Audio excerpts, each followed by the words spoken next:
नमस्ते दोस्तों, आप सभी का इस बेहतरीन वीडियो में एक बार फिर से मैं स्वागत करता हूँ।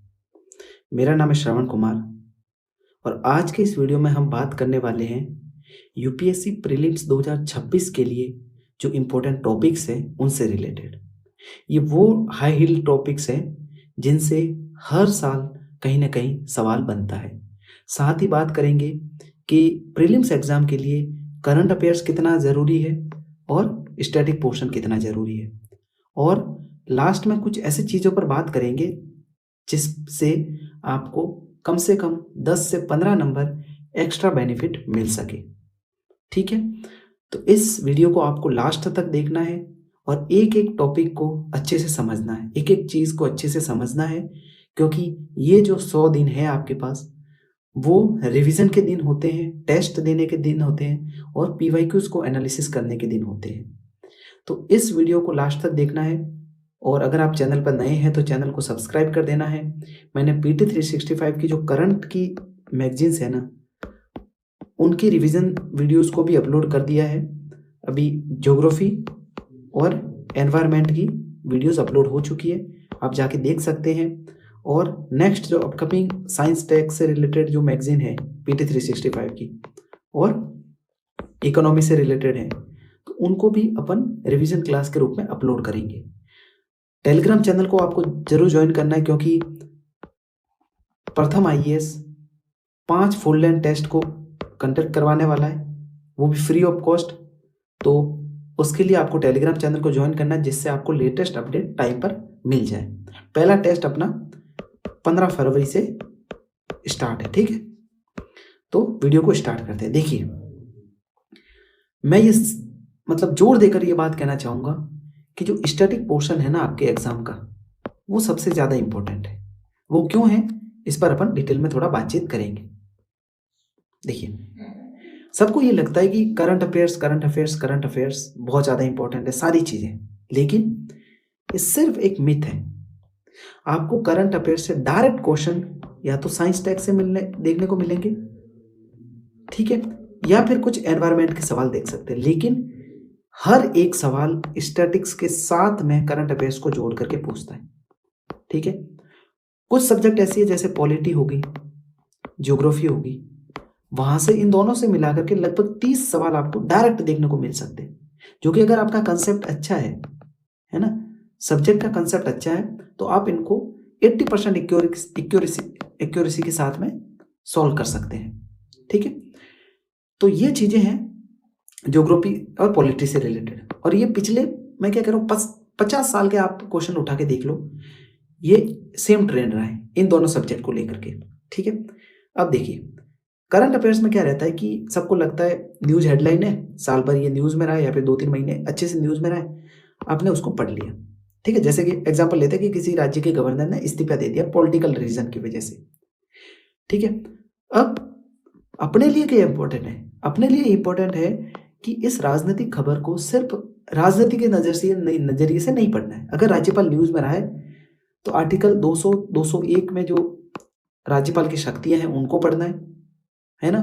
उससे रिलेटेड राज्यपाल से रिलेटेड पीवाईक्यूज़ क्या-क्या आ रखे हैं, उनको समझना है और फिर टेस्ट जब दे, तो अपन क्या गलतियाँ कर रहे हैं, उन चीज़ों को समझना है। अपन इसी चैनल पर लास्ट 5 ईयर के पीवाईक्यूज़ को सॉल्व करेंगे कि ये सवाल बन कहाँ से रहे हैं, इनको अटेम्प्ट किस तरीके से कर सकते हैं, ठीक है? देखिए, अब देखते हैं पॉलिटी से रिलेटेड कौन-कौन से इंपॉर्टेंट टॉपिक्स हैं, जहाँ से हर साल सवाल बन रहे हैं। देखिए, सबसे ज़्यादा ज़रूरी है फंडामेंटल राइट्स, ड्यूटीज़ और डीपीएसपी, ठीक है? राज्य के नीति निर्देशक तत्व। हर साल सवाल आप देख सकते हैं, पीवाईक्यूज़ आप उठा करके देख लीजिए, हर साल सवाल इन टॉपिक से आपको ज़रूर मिलेगा। आर्टिकल 21 खास करके, ठीक है? प्रिएम्बल से सवाल बनते ही बनते हैं। एक छोटा-सा टॉपिक है, लेकिन वहाँ से सवाल हर दूसरे साल आपको मिल जाएगा, है ना? पार्लियामेंट से सवाल बनते हैं, जैसे संसदीय प्रक्रिया किस तरीके से बिल एक एक्ट बनता है, ठीक है? मोशन कौन-कौन से होते हैं, प्राइवेट मेंबर बिल क्या होता है, जो लोकसभा स्पीकर है, उसकी नियुक्ति किस तरीके से होती है, किस तरीके से उसको हटाया जाता है, उनसे रिलेटेड क्या-क्या जो अ, फैक्ट्स हैं, वो एग्ज़ाम में पूछ लेते हैं। कॉन्स्टिट्यूशनल और नॉन कॉन्स्टिट्यूशनल जो बॉडीज़ हैं, वहाँ से सवाल पूछते हैं और बना के दे देंगे कि भाई कोई भी एक बॉडी दे दी, मान लो जैसे फाइनेंस कमीशन दे दिया, स्टेटमेंट दे देगा कि ये एक विधिक निकाय है ना, और 2 स्टेटमेंट बना के दे दी। लेकिन अगर आपको पता है कि आर्टिकल 280 से फाइनेंस कमीशन बनता है, तो आप उसको विधिक निकाय नहीं मान करके संवैधानिक निकाय मानेंगे, है ना। तो यहां से आपको हर साल सवाल दिखते हैं। प्रेसिडेंट और गवर्नर की जो शक्तियां हैं ना, उनकी तुलनात्मक समझ आपको होनी चाहिए, वहां से सवाल आपको हर साल देखने को मिलेगा, ठीक है। जुडिशरी से रिलेटेड क्या सवाल आता है, जो रिव्यू सिस्टम है, जो न्यायिक समीक्षा करती है न्यायालय, वहां से सवाल बनता है, ठीक है। न्यायिक सक्रियता से सवाल बनते हैं, और जो अतिक्रमण है, न्यायिक अतिक्रमण, ओवर रीच कर लेते हैं भाई, किसी मान ली राज्य सरकार ने या फिर केंद्र सरकार ने कोई भी एक्ट बना दिया है ना, हाई कोर्ट ने या फिर सुप्रीम कोर्ट ने उस पर रोक लगा दी, तो हाई कोर्ट और सुप्रीम कोर्ट की शक्तियों पर सवाल बनते हुए आप पीवाईक्यू चेक करना, वहां पर बने हैं सवाल, ठीक है। आर्टिकल 142 जो प्राकृतिक न्याय का सिद्धांत है, उसको एक्ट से जोड़ करके सवाल पूछ लेते हैं, ठीक है। लोकल बॉडीज में पंचायती राज और शहरी निकाय से आपको सवाल देखने को मिल ही जाएगा हर दूसरे तीसरे साल में। उनको वित्त कहाँ से मिलता है, उनके पास कितनी शक्तियां होती है ना। किसी राज्य में त्रिस्तरीय होती है और मतलब किसी स्तर पर द्विस्तरीय होती है, तो उसके पीछे का रीजन क्या है, कितनी जनसंख्या जरूरी है, वो सारी चीजें आपको फैक्ट के साथ में याद करनी है। इमरजेंसी प्रोविजंस से सवाल बनते हैं कि राष्ट्रपति की जो इमरजेंसी पावर्स है ना, उनसे मौलिक अधिकारों पर कैसे प्रभाव पड़ता है, साथ ही जो संसद है वो किस तरीके से इस पर रोक लगाती है, या फिर अध्यादेश से रिलेटेड जो भी चीजें है ना, वो किस तरीके से अध्यादेश राष्ट्रपति द्वारा लाया जाता है, किस तरीके से उसको संसद द्वारा वैलिड ठहराया जाता है ना, प्रोसेस क्या होती है। फेडरलिज्म, संघवाद पे सवाल पूछते हैं, जो सेंटर और स्टेट के जो रिलेशन है ना, वहां से, ठीक है। अमेंडमेंट्स एंड शेड्यूल्स, देखिए शेड्यूल्स अनुसूचियां, जो भाषा से रिलेटेड जो है 8वीं अनुसूची, या फिर जो 9वीं अनुसूची है, जिसमें किसी भी राज्य या फिर केंद्र ने मतलब कानून डाल दिया 9वीं अनुसूची में, तो उस पर न्यायिक सक्रियता नहीं हो सकती, या फिर हो सकती है। आजकल तो हर किसी पे न्यायिक जुडिशियल रिव्यू हो सकता है ना। तो शेड्यूल से सवाल आते हैं, ठीक है। इलेक्शन कमीशन और जो रिप्रेजेंटेशन पीपल्स एक्ट है, रिप्रेजेंटेशन ऑफ पीपल्स एक्ट, तो वहां से सवाल आते हैं, उसमें चुनावी प्रक्रिया कैसे होती है, क्या क्या सुधार की बातें हुई है। एंटी डिफेक्शन लॉ से आपको सवाल मिलेगा ही मिलेगा, 10वीं अनुसूची, और उसमें जो प्रोविजंस दे रखे हैं कि भाई 2 वर्ष से ज्यादा सजा हो गई तो उसकी मान्यता किस तरीके से रद्द होती है, कौन सा कानून है, कौन सा मतलब वो केस लॉ है, उसमें लिली थॉमस वाला जो केस है, तो वहां से सवाल हर बार मिले, ठीक है। ये होगी पॉलिटी की बात। तो इसको आपको स्टैटिक से जाके रिवीजन करना है, साथ ही करंट अफेयर्स की अपन क्लासेस कर ही रहे हैं, तो उनसे आपको एक बार रिवीजन कर देना है कि हाँ करंट में क्या क्या चीजें रही थी, और उसी को जाकर के अपने को सीधा स्टैटिक पोर्शन को पढ़ना है। इकोनॉमी पे आते हैं, देखिए इकोनॉमी में जो हाई हिल्ड एरियाज है ना, इन्फ्लेशन से हर साल सवाल बनते हैं कि इन्फ्लेशन बढ़ेगा तो आरबीआई किस तरीके से रिएक्ट करती है, कौन कौन सी नीतियां है ना, रेपो, रिवर्स रेपो, ये सारी चीजें, ठीक है। सीपीआई, ठीक है, कंज्यूमर जो इंडेक्स है, डब्ल्यूपीआई से रिलेटेड जो इंडेक्स है, ठीक है, उसमें बेस ईयर कौन सा है, मॉनेटरी पॉलिसी आरबीआई की किस तरीके से वर्क करती है, वहां से सवाल बनते हैं, ठीक है। Balance of payment, FDI, forex, ठीक है, बैलेंस ऑफ पेमेंट किस तरीके से मतलब इफेक्ट डालता है मुद्रा पर, है ना। स्कीम्स है, जैसे कोई भी सरकारी स्कीम इस साल मान लीजिए 2025 में कोई स्कीम ज्यादा न्यूज में रही है, तो वहां से पूछ लेंगे भाई कि 2-3 स्टेटमेंट दे दी कि इनका इस तरीके से लाभ उठा सकते हैं, ये इस सक्रिय है, ठीक है, और ये इस मंत्रालय द्वारा मतलब विनियमित होती है, तो ये स्टेटमेंट देकर के आपको किसी भी स्कीम पे पूछ लेंगे सवाल। बैंकिंग से रिलेटेड आपको सवाल मिलते हैं, ठीक है। बैंकों में जैसे बैंकों के प्रकार कौन कौन से होते हैं, उनकी संरचना किस तरीके से होती है, उनको रेगुलेट कौन करता है ना, बैंकों को, आरबीआई का क्या रोल है, ठीक है। एग्रीकल्चर इकोनॉमी का पोर्शन है, ठीक है, तो उसमें मान लीजिए राजकोषीय घाटा है, कृषि पे किस तरीके से बजट में प्रोविजंस दे रखे हैं, ठीक है। FRBM एक्ट है, एपीएमसी एक्ट है, ठीक है।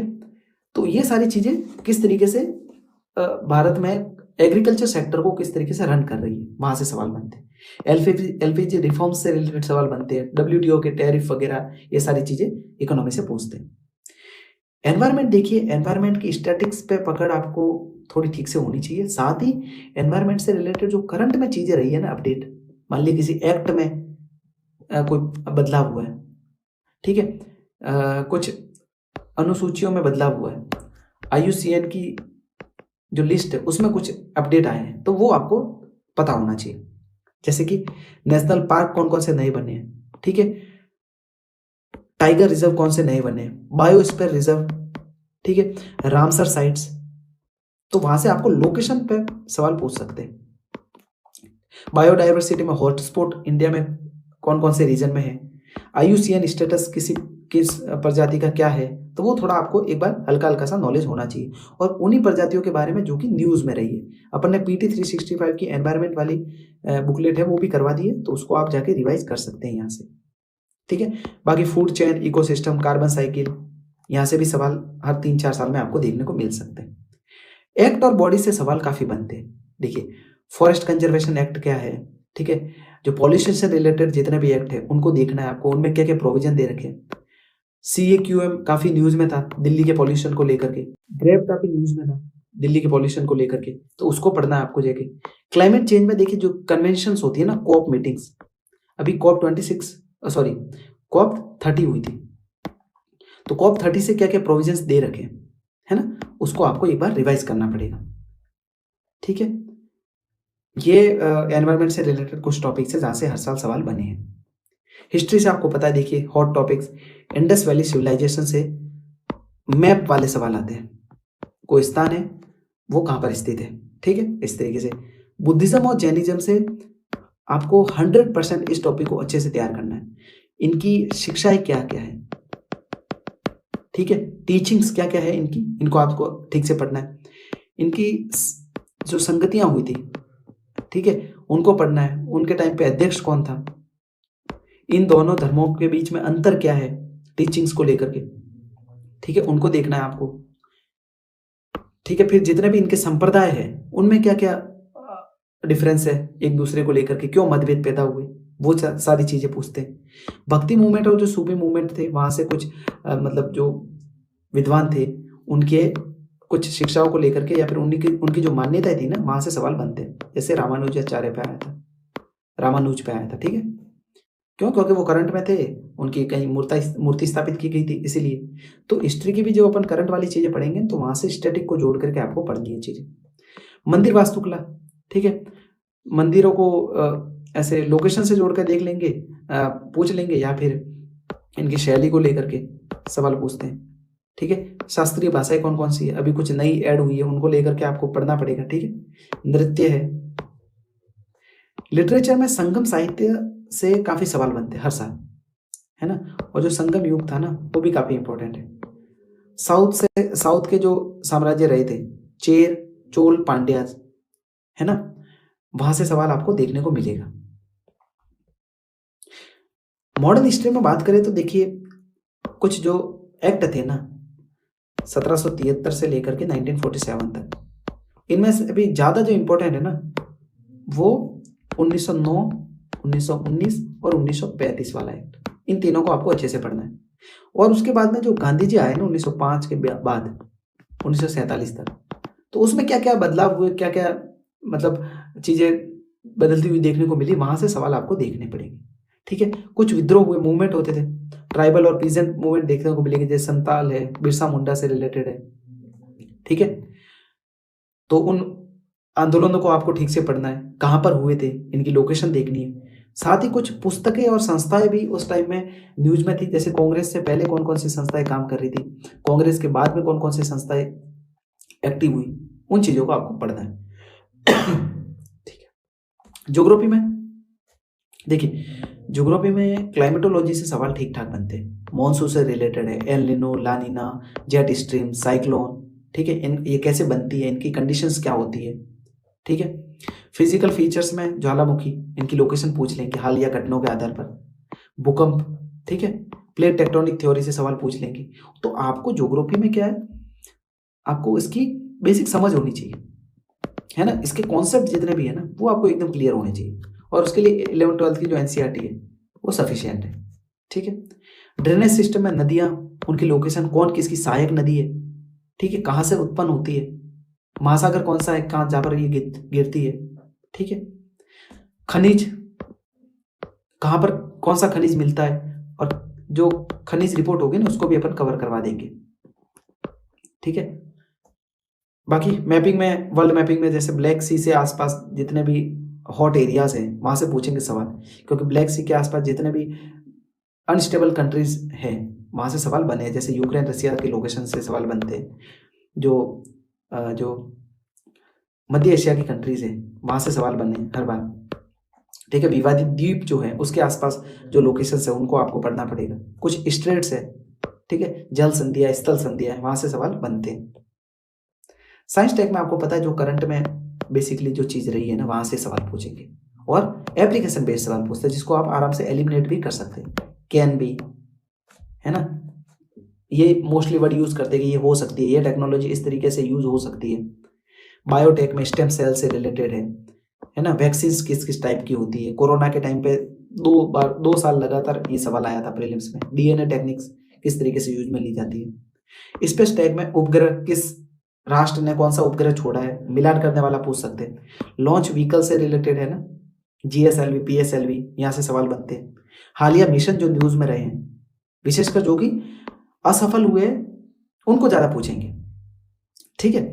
डिफेंस में मिसाइल टेक्नोलॉजी कैसे होती है, मिसाइल कौन कौन सी मिसाइल है, इंडिया के पास कौन सी मिसाइल है, कौन सी इंटरकॉन्टिनेंट है, ठीक है। लॉन्ग रेंज कौन सी है, शॉर्ट रेंज कौन सी है, ठीक है। किसको स्थल से छोड़ा जा सकता है, किसी को स्पेस टू स्पेस छोड़ा जा सकता है, तो वो सारी चीजें आपको पढ़नी पड़ेगी थोड़ी, है ना। कुछ प्रोग्राम जो स्पेस से रिलेटेड होते हैं, डिफेंस से रिलेटेड है, ऑपरेशन शक्ति, स्पाइलिंग मुद्दा है। तो इसी तरीके से जो लेटेस्ट जो प्रोग्राम्स रहे होंगे ना वहां से सवाल आपको देखने को मिल सकता है। वायरस, बैक्टीरिया और उनका प्रसार किस तरीके से होता है, कैसे पनपते हैं, वहां से एप्लीकेशन बेस्ड सवाल आपको देखेंगे, ठीक है। एआई और आपको पता है नैनोटेक से रिलेटेड तो सवाल आते ही है, और मोस्टली इनकी एप्लीकेशन पूछते हैं कि इनका यूज किस तरीके से हो रहा है, ठीक है। अब देखिए मैन आती है माइंडसेट वाली बात। केवल दिखावे के लिए नहीं पढ़ना है, पीवाईक्यू उसको अच्छे से एनालिसिस करना है ना, उसकी थीम पकड़नी है। फिर जब टेस्ट देना तो अपने को आंकना है कि किस तरीके से अपन टेस्ट में मतलब अपनी स्ट्रेटेजी काम आ रही है कि नहीं आ रही है पीवाईक्यू के बेस पर, है ना। और सिंपली आपको उतना ही टारगेट बनाना जितना कि आप पढ़ सके, ठीक है। दूसरी बात, सिर्फ पढ़ाई से या फिर सिर्फ नॉलेज बेस पर प्रिंट नहीं होने वाला है। आपको एलिमिनेशन जो टेक्निक्स है, जो मेथड्स है, उस पर अच्छी पकड़ होनी चाहिए। उसके लिए मैंने एक वीडियो भी बना रखा है कि 15 ट्रिक्स है, ट्रिक्स मतलब वही टेक्निक्स है, पर उससे 15 क्वेश्चन कैसे सही कर सकते हैं, ठीक है। तो वो आप एक बार जाकर के जरूर देख लीजिएगा। दूसरी बात, 100 दिन के आसपास बचे आपके पास। सबसे पहले तो जो ये टॉपिक्स है ना उनको अपने नोट्स से, स्टैटिक जो बुक्स है वहां से रिवाइज कर दीजिए, पीवाईक्यूज को अच्छे से एनालाइज कीजिए, ठीक है। और जो हाई हील्ड जो सब्जेक्ट्स है ना, पॉलिटी होगी, ज्योग्राफी होगी, ठीक है, एनवायरमेंट होगी, इकोनॉमिक्स होगी, इनको अच्छे से पढ़िए पीवाईक्यूज के बेस पर, ठीक है। ज्यादा पढ़िए मत, जितना पढ़ा है उसको बार बार रिवाइज कीजिए, क्योंकि रिवीजन से ही आपको चीजें याद रहेगी, ठीक है ना। सिंपल सी बात है, भीड़ का हिस्सा नहीं बनना, आपको स्टैटिस्टिक्स को अच्छे से पढ़ना है, बहुत अच्छे से। और उसको जब आप पीटी का रिवीजन करेंगे मेरे साथ में तब उसको करंट से जोड़ देंगे, और करंट से जोड़ेंगे तो उसका स्टैटिक भी जरूर देखेंगे, ठीक है। तो ये होगी उन टॉपिक्स की बात जो कि हर साल सवाल बने हैं जहां से, है ना। अभी अपन नई सीरीज स्टार्ट करेंगे, जो पीवाईक्यूज आए हैं वो कहां से आ रहे हैं और उनको किस तरीके से पढ़ा जा सकता है, कैसे तैयार किया जा सकता है उन टॉपिक्स को।